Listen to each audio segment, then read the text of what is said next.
mamamatay ako'y mapahama kasi tinatamaan sila sa aral na binabasa ko sa Biblia. Nga po. Huwag kayong mag-alala, mamamatay din ako. Di ba, Brother Joseph? Pag gusto ng Diyos, kahit mamaya lang, pwede na akong mamatay, di ba? Opo. Kahit bukas, pwede na rin. Kaya lang, kung hindi pa gusto ng Diyos, kahit manalangin kayong lahat, kahit kulangin niyo kung lahat kayo, hindi pwede. Ang Diyos kasi yung kinikilala ko, na siyang aking ipinangangaral, yung nasa Biblia, yung Diyos ni Abraham, Diyos ni Isaac, at Diyos ni Jacob, ang Diyos ng Israel. Eh, tinan mo itong Diyos ng PBMA, hindi tumalab. Pakinggan niyo. Sinarili ko na lang kasi yung ginawa ko kay Bradley. 17 years po kayo, kasi po kay Cleo sa PBME. Galing ako pagka-ordinary member hanggang naging ako ngayong minsan sinusundo ng mga kasama ko sa tawag namin kasi doon sa mga missioner. Ako naman sa panggagamot. Minsan, nung nakinig ako sa RJTV 29 pa kay Brad Ely, nasaktan ako doon sa mga sinasabi niya. Siyempre, pagkakaalam ko, yung Robin Icleo Sr., yung ama, nagpakita kasi ng tatlong maging Amerikano siya, tumataas. Pag ginagamit niya yung lumang espiritu na General Lolo Adriano de la Concepcion, maging matanda din siya. Nakita ko yun. Tapos pag ginamit niya yung King of Air na si Dr. Hughes Tobar, naging Amerikano din siya. Pag ginamit naman niya yung King of Sea, hari ng mga dagat, na si Captain Capuljuri, siyempre, ewan ko lang, no, parang kabalagan nakita ko sa Biblia, nagpakita ng mga wonders, no? So, 17 years po ako doon. Nung marinig ko si Brother Eli sa kaikot sa television, binalik ko, sabi ko, anong pinagsasalita ng taong ito?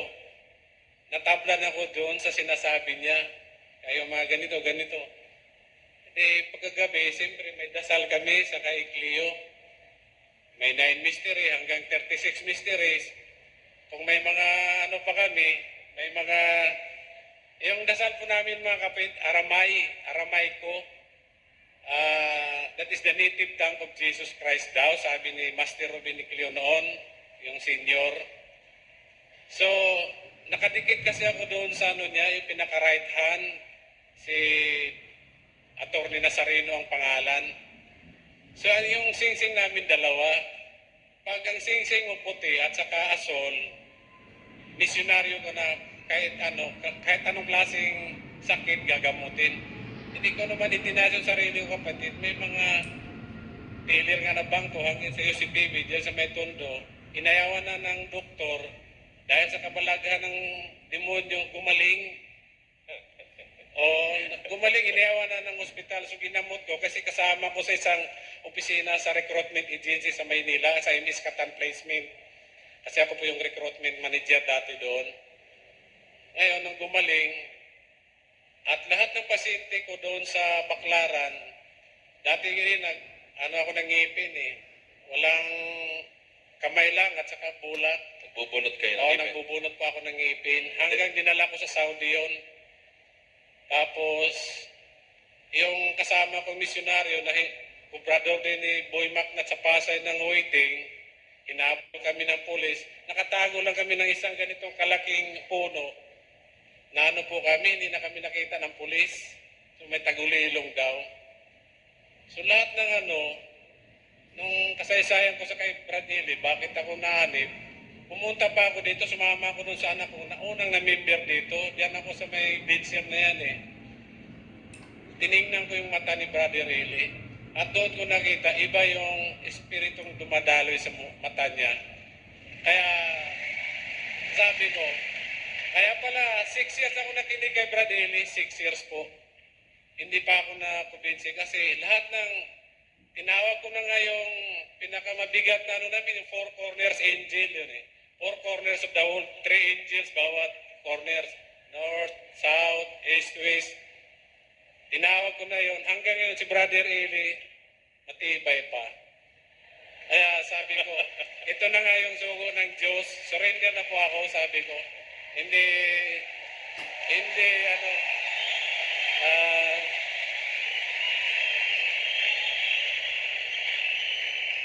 malaking kasalanan ko kay Brad Ely po. Kaya sabi ko kaya ako nagpumilit na maging maggawa sa South District man lang. Kasi sa mga kasalanan. Kasi marami rin akong naakay mga kapatid kay Cleo. Bawat pasyente na gumagaling sa akin, binibigyan ko ng dasal ng demonyo. Oo. Kaya sa mga ganitong paraan man lang, makabawi ako sa Panginoong Ama, sa Panginoong Diyos. Siguro, yung mga kasamahan ko dyan sa PBB, dyan sa San Mateo Rizal, malaki ring naipuno ko dyan sa tinatayong chapter natin na simbahan, mga dolar ko pa nung nasa Saudi ako. Alam niyo mga kapatid, bakit hindi kayo maniwala kay Cleo? Pareho din ng sa atin.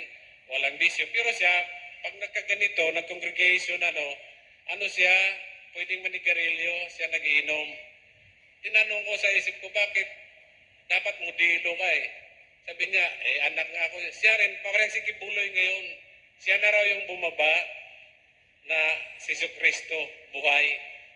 Kaya nagpapagamot, nanggagamot. Oo, nanggagamot.